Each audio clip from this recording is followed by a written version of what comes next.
안녕하십니까. 여러분과 함께 성장해가는 채널 성공학개론입니다. 올해 들어 우선주를 제외하고 국내 증시에서 최대 상승률을 보인 종목이 신풍제약입니다.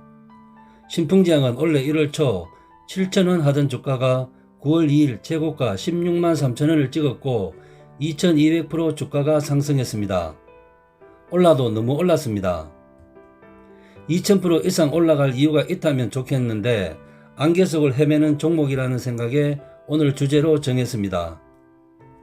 코로나 바이러스 치료제 임상시험한다는 소식과 MSCI 한국 지수에 편입된다는 소식밖에 없습니다.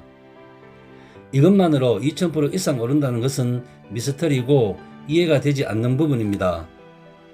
그리고 권준욱 중대본 본부장은 8일 정례 브리핑에서 셀트리온이 9월부터, GC 녹십자가 10월부터 코로나 치료제 생산에 들어갈 예정이라고 밝혔습니다.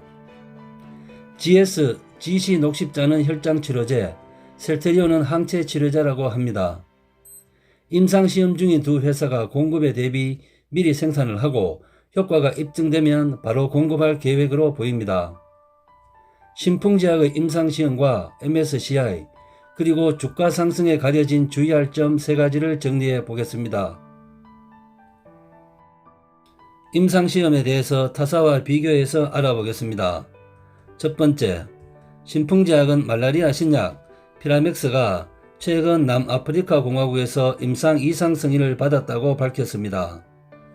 회사 측은 남아공 환자 250명을 대상으로 투약을 시작해서 오는 12월까지 1차 중간 결과를 도출하고 내년 초 임상 이상을 종료한다고 밝혔습니다.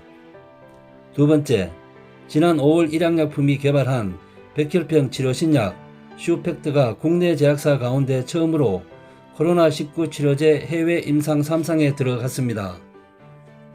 현재 러시아, 벨라루스 11개 의료기관에서 145명의 경증, 중증 환자를 대상으로 투약이 진행되고 있습니다.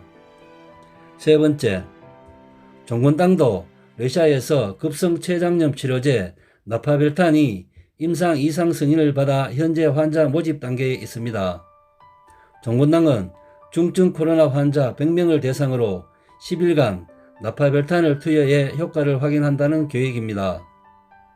네 번째, 대웅제약은 인도와 필리핀에서 임상 1상을 신청했는데 인도에서는 지난달 중순 임상 1상 승인을 받았다고 합니다. 국내 제약사 중에서 해외 임상 승인을 받은 곳은 모두 7곳, 계획을 밝힌 곳까지 더하면 10곳이 넘습니다. 이와 같이 국내 제약사들이 해외로 눈을 돌리는 이유는 임상 환자 모집이 국내보다 수월하고 약물 효과를 입증하면 현지 시장 진출이라는 두 마리 토끼를 잡을 수 있기 때문입니다. 국내 제약사들은 기존 의약품의 약물 재창출을 통해 코로나 치료제 개발에 뛰어들고 있는데 해외 시장에서 임상 결과가 나오기까지 다소 시간이 걸릴 것으로 보입니다. 상기 제약사 4곳 중에서 일양약품이 임상 3상에 들어가 환자를 대상으로 투약에 들어갔기 때문에 임상시험 단계별로 봤을 때 가장 빠르게 진행되고 있습니다. 그리고 종군당도 임상 2상 환자 모집 단계까지 갔기 때문에 승인만 받은 신풍제약보다 빠른 속도로 진행되고 있습니다. 이외에 셀트리온은 임상 2상과 3상을 동시 진행, 9월부터 본격적인 생산에 들어갈 예정이고 효능과 안정성이 입증되면 연말에 긴급 사용 승인을 신청해서 바로 공급할 수 있는 전략을 가지고 있습니다. 그리고 제넥시는 백신과 치료제를 동시에 개발 중에 있습니다. 상기 회사와 비교해서 신풍제약이 앞서가는 부분은 없습니다. 코로나 치료제가 호재로 작용해서 주가가 상승할 수는 있으나 2000% 이상 상승한다는 것은 이해할 수 없는 미스터리입니다. 다음은 신풍제약과 함께 MSCI 한국 지수에 편입된 시젠, 알테오젠 주가 상승을 보겠습니다. 시젠은 올해 1월 초 3만원 하던 주가가 8월 10일 최고가 32만 2200원, 약 950%, 9월 초에는 26만원, 연초 대비 약 750% 올랐습니다.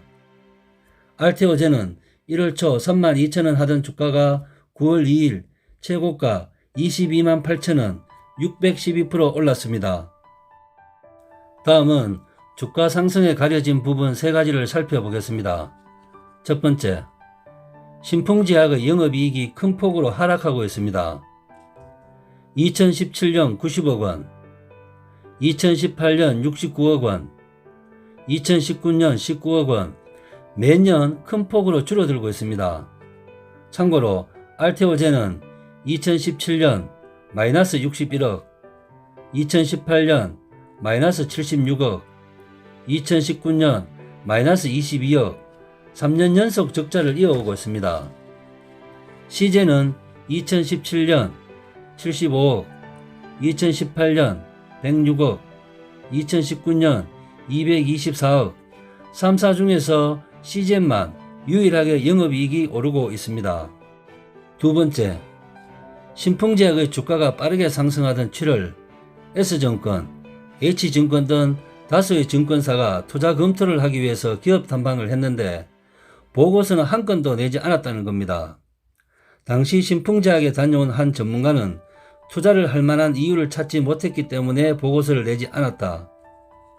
피라맥스의 코로나19 임상이 아직 한참 남았고 좋은 치료 효과를 보일지에 대해서도 의문이 들었기 때문이라고 말했습니다. 한 명이 아니라 신풍제약을 기업 탐방한 모두가 보고서를 쓰지 않았다는 겁니다.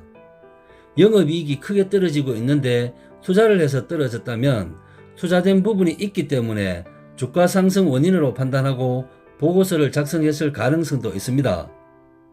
그리고 희망적이라 볼 수 있는 부분은 2015년 영업이익이 42억에서 2016년에는 95억으로 증가했는데 이 부분을 보면 영업실적 개선 가능성도 점쳐볼 수는 있습니다.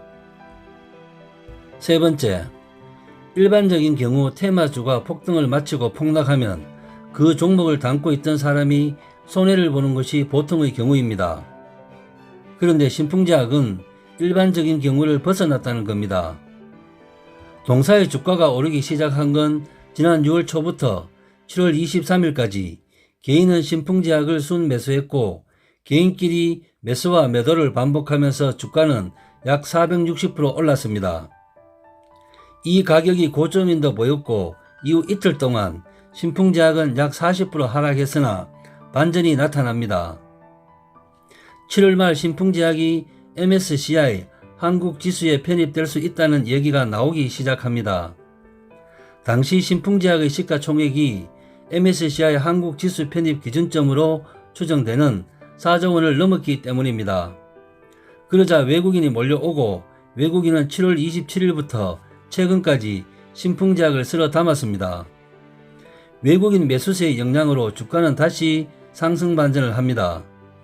주가는 폭락을 멈추고 횡보를 하다가 8월 14일부터 최근까지 올랐습니다.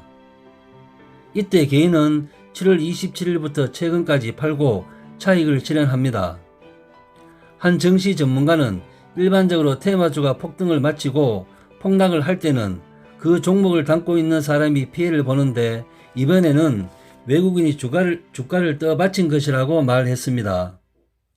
보통의 경우와 달리 외국인의 매수세로 폭락을 멈추고 주가가 상승, 차익을 실현한 개인들도 있었다는 겁니다. 이상 신풍제약의 미스터리한 상승세에 가려진 3가지를 알아봤습니다. 여러분과 함께 성장해가는 채널 성공학개론, 오늘의 핫 포인트입니다. 원래 이해할 수 없을 만큼 2000% 이상 최고 상승률을 보였던 신풍제약, 코로나 치료제 임상시험 가능성과 MSCI 지수 편입 호재도 있었지만 지나치게 올랐기 때문에 신중에 신중을 기하시기 바랍니다. 이상 마치겠습니다. 감사합니다.